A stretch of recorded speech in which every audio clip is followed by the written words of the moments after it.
Ребята, всем приветик, я Аня, это канал The Ananas, я из Украины.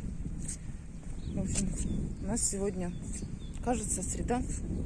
Я уже не помню, какой день войны, но я вам хочу кое-что рассказать. Короче, что у нас сегодня произошло. Сижу я, значит, дома, никого не трогаю. Лажу себе в телефоне. Вот. Ну и слышу, как на улице что-то гупнуло. У нас задрожали окна, задрожали стены. Я сразу подрываюсь, смотрю в окно и вижу там столб дыма. То есть, гупнуло так нормально ощутимо. И столб дыма был где-то на расстоянии 2 километров, может быть, от моего дома. Поскольку этот момент я уже когда-то переживала на работе. Как я не помню, уже рассказывала или нет, что у нас был прилет, когда я была на работе, да, и это тоже было рядышком. Естественно, мы ж не дураки, мы понимаем, где мы находимся и что это случилось. Сирены не было, ничего не было. Вот. Мы с соседями, с девчонками схватили детей и, конечно же, спустились в подвал. Сирена на этот момент даже не думала включаться. И в итоге у нас сирену даже, честно, даже никто не включил. Телеграм-каналы нас вводили в заблуждение. Писали, что это не переживайте, плановые работы. Охрененные просто плановые работы, знаете. Такие плановые работы, если мы прекрасно понимаем, где мы живем. Я прекрасно знаю свой район, да. Я прекрасно понимаю, что в этом месте не может быть никаких плановых работ. Соответственно, пост гнева и возмущения я написала в своем фейсбуке и инстаграме. И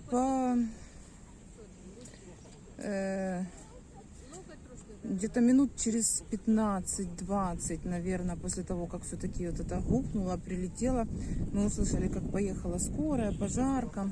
То есть, мы не дураки. Какие плановые работы? Зачем писать про плановые работы? Вы сначала уточните информацию, а потом уже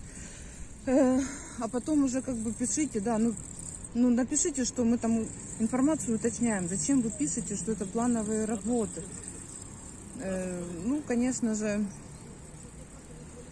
минут 30 мы, наверное, посидели в подвале, потом решили все-таки уже подняться домой, поскольку, сирены нету, отбоя никто давать не будет, и вообще сколько было ракет, неизвестно. То есть комментарии потом закрыли, пост этот потом тоже в Телеграме, везде удалили.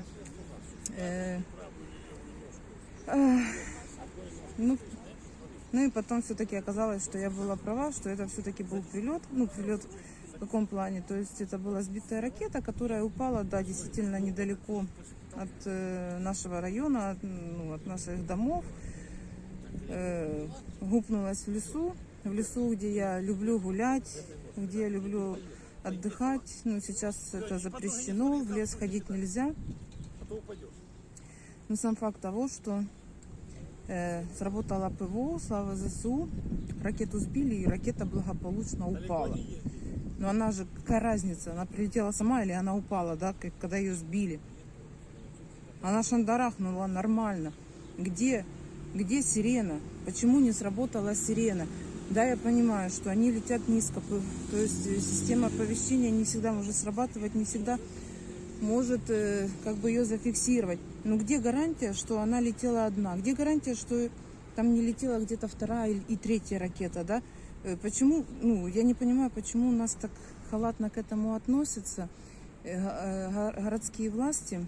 Вы что, хотите здесь вторую Одессу? Или этого я не поняла. Вообще, я в шоке. Фух. Как говорится, сегодня нас всех пронесло.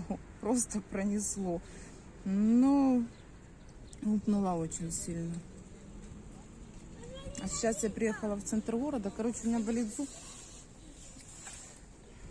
Мне надо вырвать зуб мудрости. Он меня просто всю ночь беспокоил. Один день, второй день.